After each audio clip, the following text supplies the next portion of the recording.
Halo Sobat Sipil, di video ini kita akan membahas apa itu penjadwalan proyek, manfaat dari penjadwalan proyek, dan kriteria penjadwalan proyek yang baik, beserta tahapan apa saja yang harus dilakukan untuk membuat penjadwalan. Kita awali terlebih dahulu dengan definisi dari penjadwalan. Penjadwalan adalah pengalokasian waktu untuk melaksanakan pekerjaan yang mencakup kegiatan, mengalokasikan berbagai sumber daya, dan menentukan urutan pelaksanaan pekerjaan dalam rangka menyelesaikan suatu proyek, sehingga tercapai hasil optimal dengan mempertimbangkan keterbatasan-keterbatasan yang ada. Manfaat penjadwalannya. Kita lihat beberapa poin di sini. Yang pertama, sebagai pedoman mengenai batas-batas waktu mulai dan selesai dari setiap pekerjaan. Kalau kita melihat ilustrasi pada gambar bercat di sini, ya, pada kegiatan atau pekerjaan pertama, ini ada waktu mulainya, ada waktu selesai. Kemudian setelah selesai pekerjaan pertama, dilanjutkan dengan pekerjaan kedua, ya, ada mulai, ada selesai, dan seterusnya. Manfaat berikutnya adalah sebagai pedoman koordinasi secara sistematis dan realistis dalam menentukan alokasi prioritas sumber daya. Ya. Jadi setiap pekerjaan di sini pasti membutuhkan sumber daya, baik pekerja maupun material. Ya. Nah, kita bisa melihat ya, pada satu hari tertentu kebutuhan tenaganya itu macam tenaganya apa saja, berapa banyak, kebutuhan materialnya apa saja, berapa banyak, bahkan mungkin juga peralatan. Ya.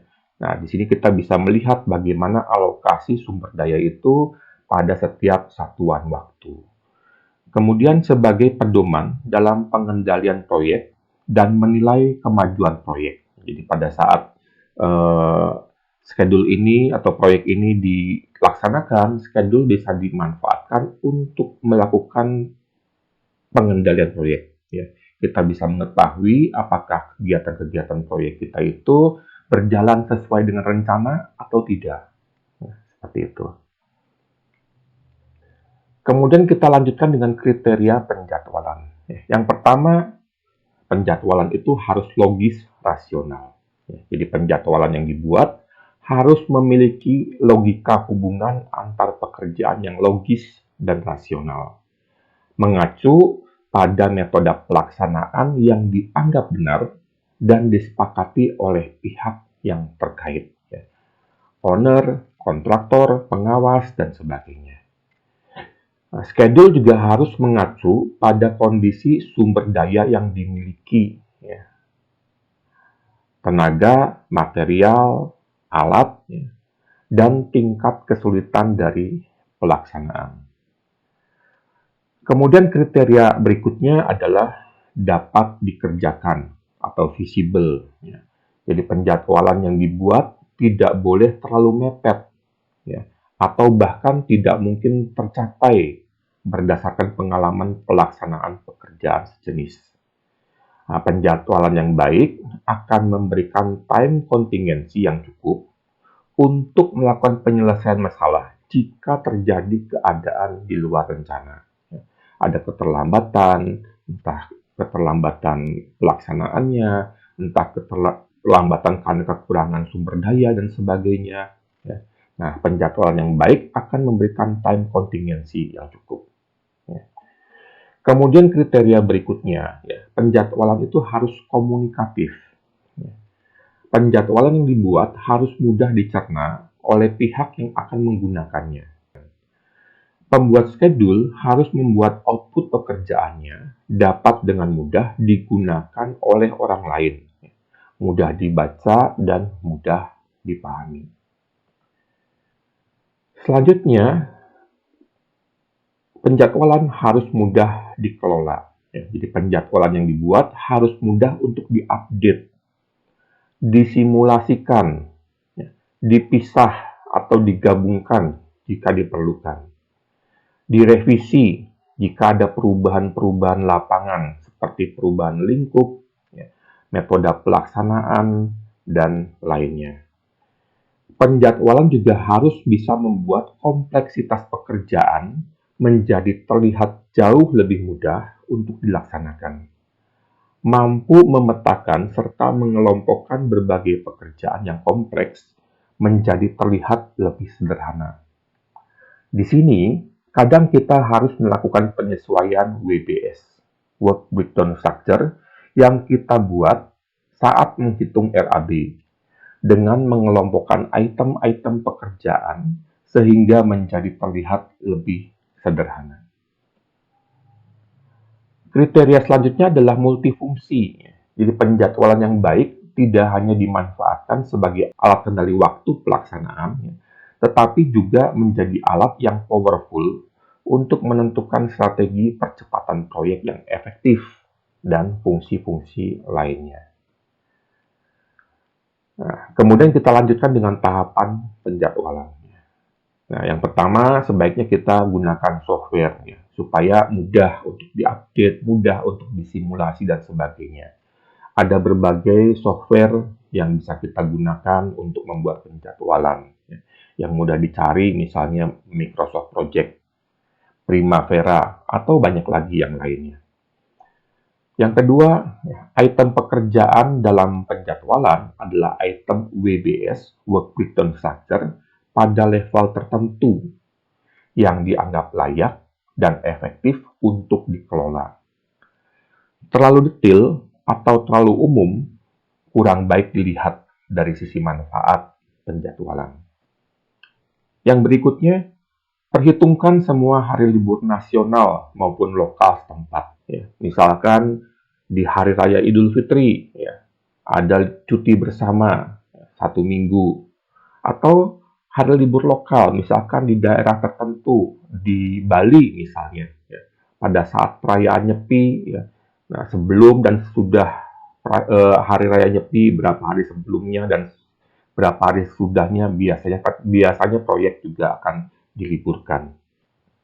Selain itu, pertimbangkan juga penurunan produktivitas pada masa-masa tertentu, seperti musim hujan misalnya. Kemudian, masukkan durasi normal berdasarkan pengalaman pada tiap pekerjaan dengan mempertimbangkan ketersediaan sumber daya dan metode pelaksanaan serta pengaturan tenaga kerja dan alat.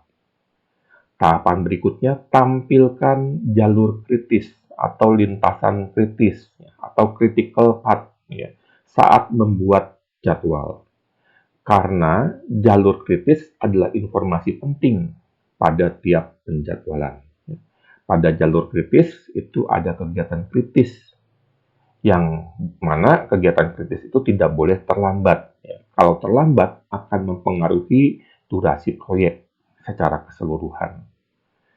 Tahapan berikutnya, hubungan antara pekerjaan harus sesuai kaidah dan kondisi aktual.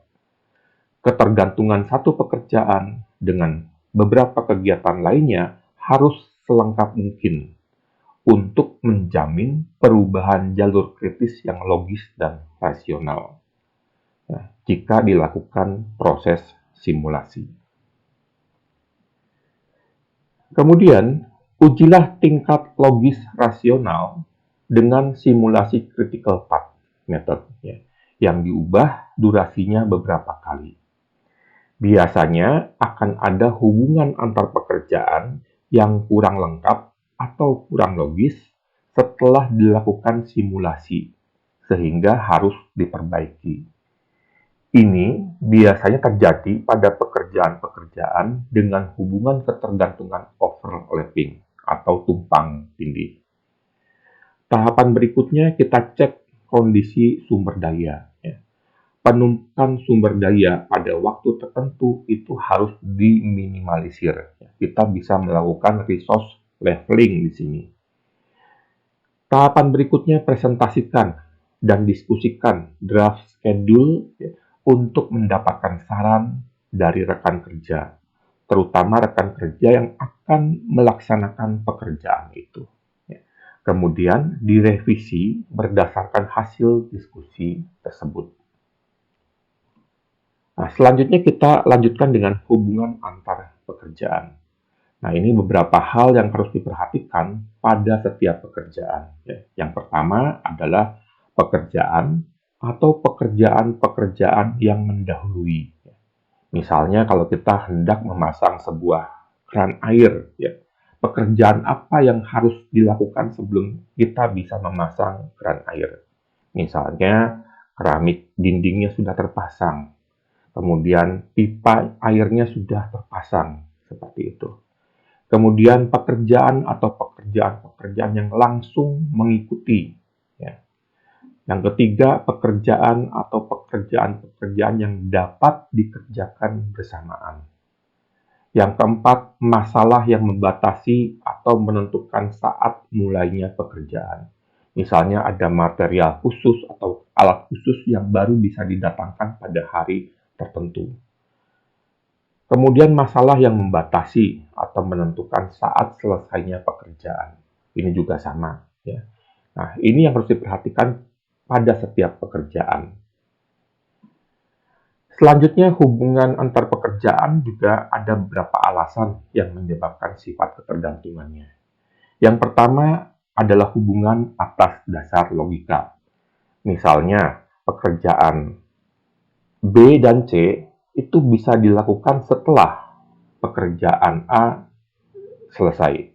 Kita bisa punya bar chart seperti ini. Jadi, setelah A selesai, pekerjaan B dan C bisa dikerjakan bersamaan. Nah, tetapi ada alasan yang kedua, misalnya ada ketergantungan atas dasar pertimbangan sumber daya. Misalnya pekerjaan B dan C ini memerlukan sebuah alat, ya, dan kebetulan kita hanya punya satu alat saja, ya, maka salah satu dari pekerjaan B dan C ini harus ditunda. Ya. Misalnya pekerjaan C baru bisa dimulai setelah pekerjaan B selesai. Menunggu alatnya digunakan untuk menyelesaikan pekerjaan B, baru bisa digunakan untuk menyelesaikan pekerjaan C. Hubungan yang ketiga adalah ketergantungan atas dasar metode pelaksanaan. Ya, seperti itu. Nah, misalnya, ya, kita lihat di sini. Ya, pada pekerjaan fondasi, di sini ada pekerjaan uruk pasir, ya, ada pekerjaan lantai kerja, kemudian ada pekerjaan fondasi telapaknya. Nah, ini urutannya ya. Jadi kalau kita lihat di sini, lantai kerja ini adalah pekerjaan yang hendak kita lihat hubungannya. Uruk pasir adalah pekerjaan yang mendahului atau diistilahkan dengan predesesor. Uruk pasirnya harus selesai dulu ya pada sebuah lubang fondasi, kemudian baru kita bisa mengerjakan lantai kerja. Nah, setelah lantai kerja selesai, baru kita bisa mengerjakan fondasi telapak. Nah, fondasi telapak ini adalah pekerjaan yang mengikuti ya, pekerjaan lantai kerja, diistilahkan dengan suksesor.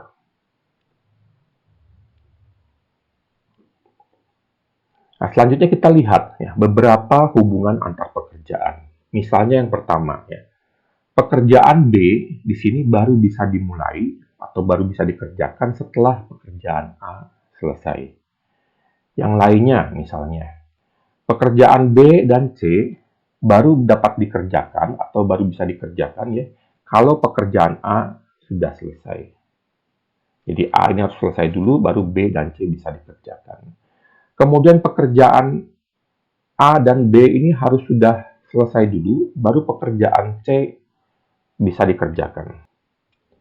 Nah, selanjutnya ini pekerjaan A dan B ya, harus sudah selesai dulu baru pekerjaan C dan D bisa dikerjakan. Ya, jadi A dan B harus sudah selesai, baru C dan D bisa dikerjakan.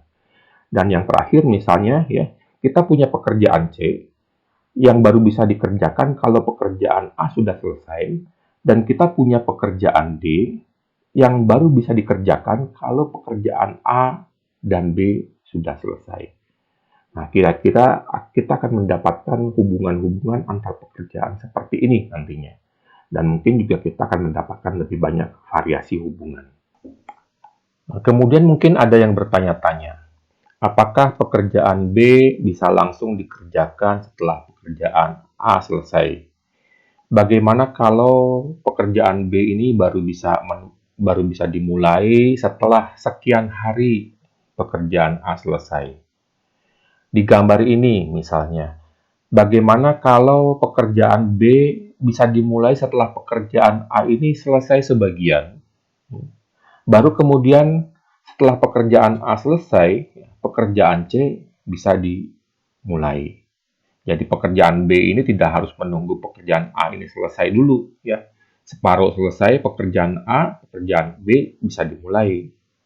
Baru kemudian pekerjaan C baru bisa dimulai kalau pekerjaan A sudah selesai secara keseluruhan. Di gambar yang di bawah ini, ya, atau yang ini, ya, bagaimana kalau misalnya pekerjaan A dan B itu memiliki durasi yang berbeda? Misalnya yang A 10 hari, yang B 5 hari. Apakah mulainya pekerjaan A dan B ini harus dibuat bersamaan atau selesainya yang dibuat bersamaan? Untuk menggambarkannya, kita bisa menggunakan hubungan tumpang tindih atau overlapping. Ya. Kita nanti punya 4 jenis hubungan atau 4 tipe hubungan, yaitu finish to start to start, finish to finish, dan start to finish. Finish to start kita gunakan pada saat pekerjaan B baru bisa dimulai kalau pekerjaan A sudah selesai. Kita bisa memberikan informasi lag time di sini, ya, di mana harus ada waktu tunggu tertentu, ya, sebelum pekerjaan B bisa dimulai. Jadi kalau kita misalnya di sini memberikan lag time 5 hari, jadi setelah pekerjaan A selesai, 5 hari kemudian pekerjaan B baru bisa dimulai. Kemudian pada status start, ya, di mana misalnya pekerjaan B ini tergantung pada pekerjaan A dan status start. Jadi mulainya pekerjaan B tergantung pada mulainya pekerjaan A. Di sini finish to finish, ya, di mana terjadi hubungan pekerjaan B baru bisa selesai kalau pekerjaan A selesai, ya, finish to finish. Dan start to finish ini adalah kalau pekerjaan B selesai sekian hari setelah pekerjaan A dimulai. Ini adalah jenis hubungan tumpang tindih atau overlapping. Kita akan membahas ini lebih jauh di video lainnya. Nah, demikian Sobat Sipil video kita kali ini. Semoga bermanfaat untuk semua Sobat Sipil. Apabila ada komentar atau pertanyaan, silakan isi di kolom komentar. Sampai jumpa di video-video berikutnya. Terima kasih dan salam Sobat Sipil.